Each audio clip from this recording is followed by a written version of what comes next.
Hello. Today I'm going to do a little demonstration on how to use your Garden Giant mushroom block. So we can go ahead and open this one. And inside you will see a fruiting block of mushroom mycelium like this. The boxes, we have a 5-pound and a 10-pound size. So the 5-pound is for 1 yard of soil if you want to have a super active mushroom patch right away. The 10-pound block is twice this size, and it is good for a 2-yard garden patch.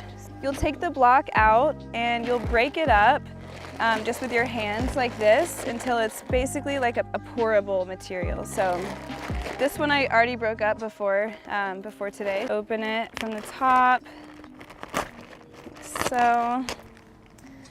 And we're gonna make our patch. So over here we have a Garden Giant patch that's actually already a little bit established.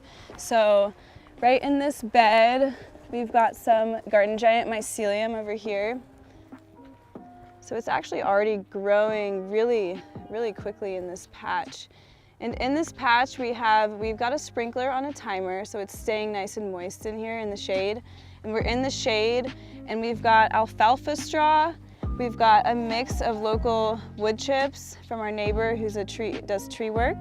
And we've got a little bit of compost from our kitchen waste.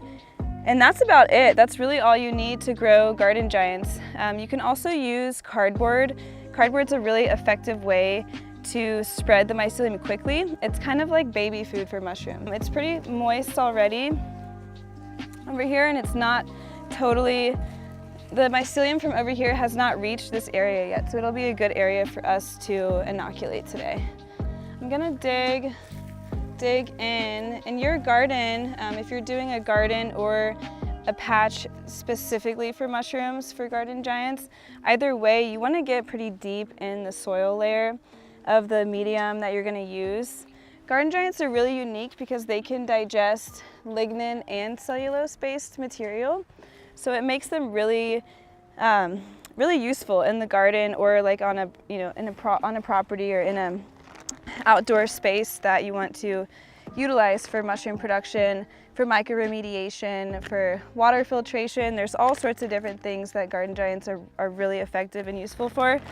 If you kind of look into them more, you can see some of the ways people have utilized this variety for different applications.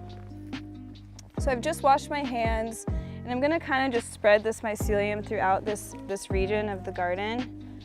I'm gonna dig it in, and I'm gonna mix some of these wood chips, these wet wood chips in there. I'm gonna spread some more. So this is a super, super high inoculation rate.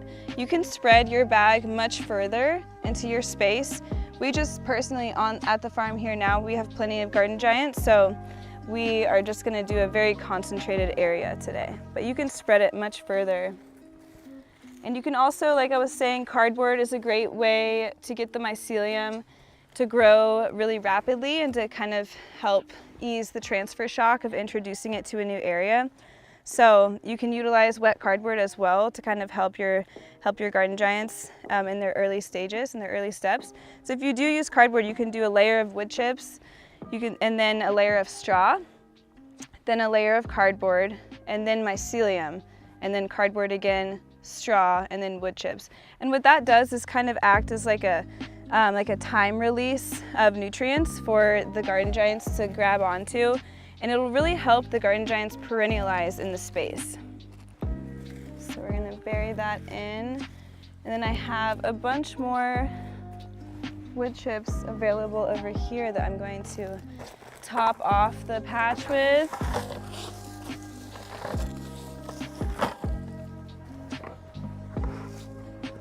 And then I'll just water those in. So then you're gonna wanna wait. You wanna keep the area moist, very important. And then usually it takes a few weeks for the mycelium to start to digest the material in the area. And then depending on what season, what time of year you do this, you can get fruits pretty quickly with the variety that we're providing. So expect baby mushrooms, baby Stropharia to start to pop up once they have enough time to kind of acclimatize.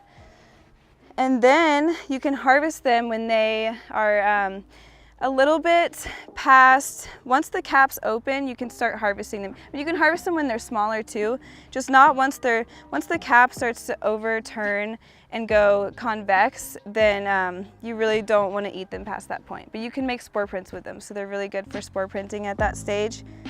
And yeah, just stay in contact with us if you have any questions. We'll have a lot of resources on the website soon for garden giant cultivation.